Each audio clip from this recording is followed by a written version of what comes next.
విశాఖపట్నం జిల్లా గాజువాక కూర్మన్నపాలెం జంక్షన్ వద్ద Visakha steel plant ప్రైవేటీకరణకు వ్యతిరేకంగా బహుజన్ సమాజ్ పార్టీ ఘనంగా ధర్నా నిర్వహించారు. ఈ కార్యక్రమానికి ముఖ్య అతిథులుగా శ్రీరామ్జీ గౌతమ్, గౌరవ రాజ్యసభ సభ్యులు, బీఎస్పీ ఇన్ఛార్జ్ ఆంధ్రప్రదేశ్. ఈ సందర్భంగా ఆయన మాట్లాడుతూ విశాఖ ఉక్కు కర్మాగారం ప్రైవేటీకరణ చేయడానికి కేంద్ర ప్రభుత్వం వెంటనే నిలుపుదల చేయాలని, విశాఖ ఉక్కు కర్మాగారాన్ని శైలిలో విలీనం చేయాలని లేదా ఇనుప ఖనిజ గనులను కేటాయించాలని, విశాఖ ఉక్కు కర్మాగారం పూర్తి సమర్యంతో పనిచేసే విధంగా అన్ని వనరులను సమకూర్చాలని, పదవీ విరమణ చేసిన వారి స్థానంలో కొత్త ఉద్యోగులను నియమించాలని, నిర్వసితులకు శాశ్వత ఉద్యోగ అవకాశాలు కల్పించాలని, స్టీల్ ప్లాంట్ ఉద్యోగులపై కేంద్ర ప్రభుత్వం యాజమాన్యం యొక్క వేధింపులు నిలుపుదల చేయాలని ఆయన ఈ సందర్భంగా చెప్పారు.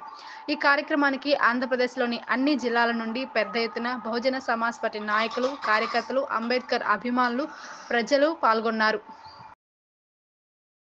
క్యాప్టివ్ మైనింగ్ ఇవ్వడం చేతగానటువంటి మీరు నక్కపల్లిలో స్టీల్ ప్లాంట్ మళ్ళీ ఎందుకు ఏర్పాటు చేస్తున్నావు కూడా మాకు అర్థమైంది.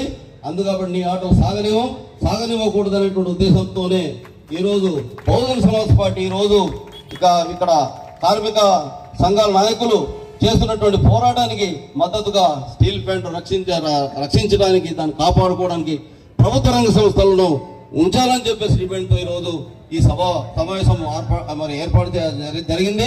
మిత్రులారా, ఇది అంతము కాదు, ఆరంభం మాత్రమే. ఇంతటిదే ఉద్యమం ఆగదు.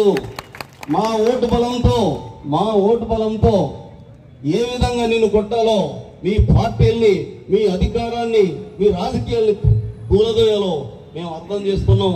ఇంకా మేము ప్రజలను చైతన్యవంతులు చేస్తాం. ఓటు బలంతో మీ అధికారాన్ని కూలదోస్తాం.